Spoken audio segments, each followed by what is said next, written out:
Our videos are short and simple to learn. They are good for beginners and best for revision, and most importantly they cover all the key points.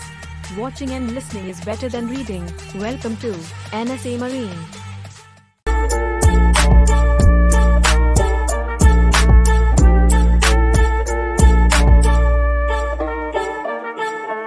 Rule 6. Safe speed. Every vessel shall at all times proceed at a safe speed so that she can take proper and effective action to avoid collision and be stopped within a distance appropriate to the prevailing circumstances and conditions. A very difficult statement. Safe speed. Any vessel which is sailing has some speed, and with that, it can cause trouble for others as well as to itself.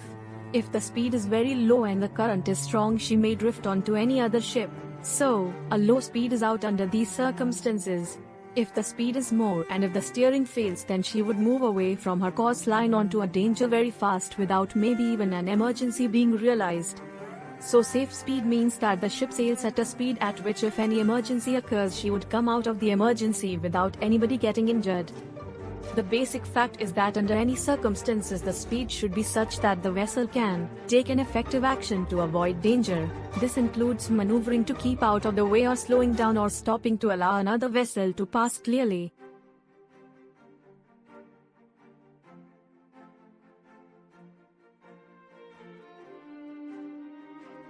In the open sea, engine slowdown or stopping may not be required and a maneuver in good time would be fine. But if the sea passage is narrow or the depth is less, then engine should also be on standby.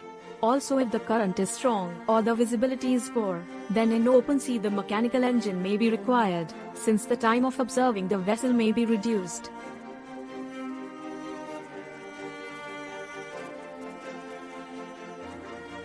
It is likening to a person running on a racetrack, which is brightly lit. He runs at his maximum speed.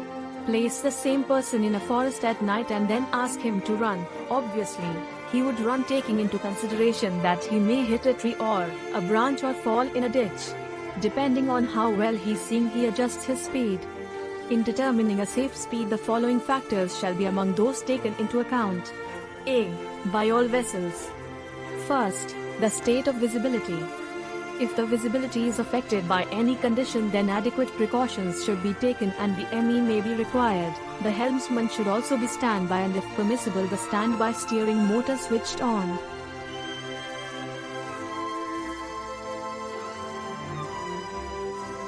Second, the traffic density, including concentration of fishing vessels or any other vessels. If the traffic density is heavy and a lot of ships are moving around, then the ME has to be on standby. Since the vessel may have to take emergency measures to avoid danger, the alteration of courses may not be possible due to other vessels in the vicinity.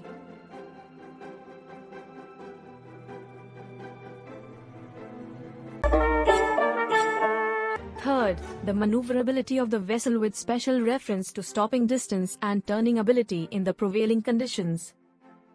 This relates to the peculiar maneuvering characteristics of different vessels. A large fully laden tanker may have stopped her engines after being on full ahead. She then takes emergency action to stop the vessel by going emergency full astern. But the momentum of the vessel is such that she would come to a full stop condition only after traveling a further distance of maybe a mile. A smaller cargo vessel or the same tanker on ballast in such a condition may have stopped in the water in a distance of maybe less than quarter of a mile. Again, a large tanker fully laden will take a lot of time to initially begin her turn after the wheel is put hard over, and once the vessel starts her swing, she keeps swinging, and to stop her swing it takes a lot of time, wherein the ship may have done a near 360 degrees turn and landed up in another critical situation. A smaller vessel or the same tanker on ballast may not have such problem. 4. At night, the presence of background lights such as from shore lights or from backscatter of her own lights. The above refers to the state of visibility. A vessel when she leaves a port is surrounded by a lot of bright shore lights, and her navigation lights may be cluttered up with these lights.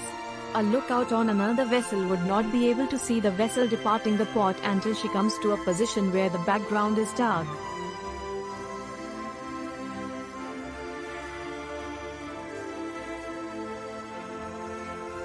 The second case refers to backscatter of a vessel's own lights. Backscatter of ship's lights is the effect of a brightly lit ship say at anchor or at sea with the bridge front portholes not covered. The light, which emanates from these sources, pick up the microscopic particles of the atmosphere and they are seen as a filter before an observer's vision. In cases where this filter is bright, it may obscure a distant vessel's navigation lights and a lookout may detect the vessel when she is close. Fifth, the state of wind, sea and current, and the proximity of navigational hazards. In rough weather with high winds and waves, it is difficult to quickly alter the course of a ship. The wind and/or the waves prevent the alteration. As such, the helmsman used to giving a particular helm to alter a course may find that the ship either does not turn or turns very slowly. The correcting helm also is different than usual. A current also makes a ship behave in the above manner. A danger mark or a shallow patch would cause a vessel to alter course less than is required. As such, the need for a ship to be within manageable speed, where she can be brought out of one danger without her landing up in another difficult situation.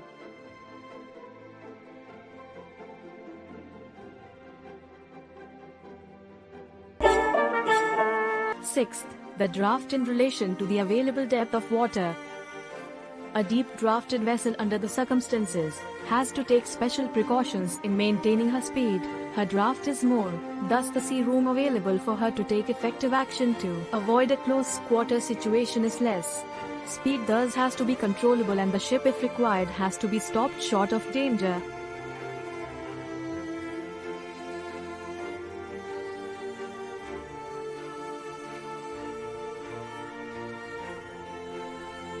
B. Additionally, by vessels with operational radar. This refers to practically all ocean-going vessels. When it is stated that the vessel has a radar, it implies that the radar is fully functional and may be used to keep a radar watch. And a good radar lookout can be kept on it. First, the characteristics, efficiency, and limitations of the radar equipment. A functional radar may not be operating at its peak performance.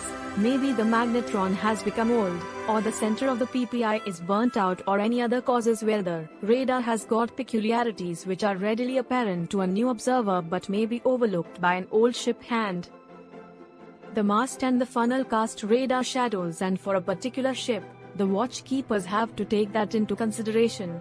These peculiarities may in emergencies cause other vessels not to be tracked by the radar.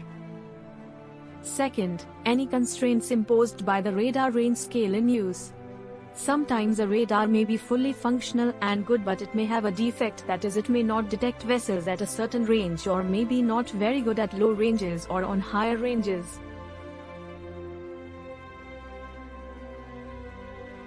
Third, the effect on radar detection of the sea state, weather and other sources of interference. Clutter, a nuisance especially when it is least wanted. Rain clutter is the raindrops sending their reflection back to the observer who is more interested in detecting the ships. Rain clutter may completely obscure an entire region of the horizon on radar, thus any ships within that particular region will not be detected. Increasing the rain clutter control on the radar will reduce the rain clutter but will also remove weak targets. Sea clutter is another hazard. This is affecting more around the proximity of the ship than rain clutter, but the effect is the same. The vessels, especially small or when the aspect is poor, are obscured. Other sources include soot from the funnel, which can seriously impair the performance of the radar.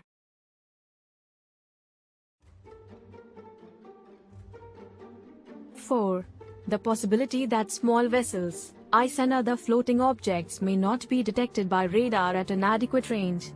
Every modern radar has a selective clutter control, where the logic is that the microprocessor within the radar, once it detects a target, predicts the next position of the target. If the target fails to appear, it removes the target. Of course, this sequence is not in one sweep but in about 5 sweeps. Thus a small vessel, if it appears inconsistently, then radar will not detect it.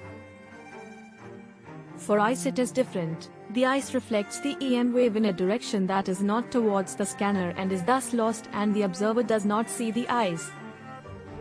Fifth, the number, location and movement of vessels detected by radar. In areas of high traffic density, keeping track of what each ship is doing and also assessing the ship with the most potential risk factor is a demanding task. However, with a radar tracking unit or an ARPA, The same can be achieved very easily. The only carefulness that has to be exercised is that the risk factor set data as presented by the radar should be evaluated, and an understanding of the situation has to be done. Sixth, the more exact assessment of the visibility that may be possible when radar is used to determine the range of vessels or other objects in the vicinity. Since radar observation is not affected to that extent as observation by sight by poor visibility, using the radar, one should do an assessment of the visibility and note down at what range the target was actually seen by the observer.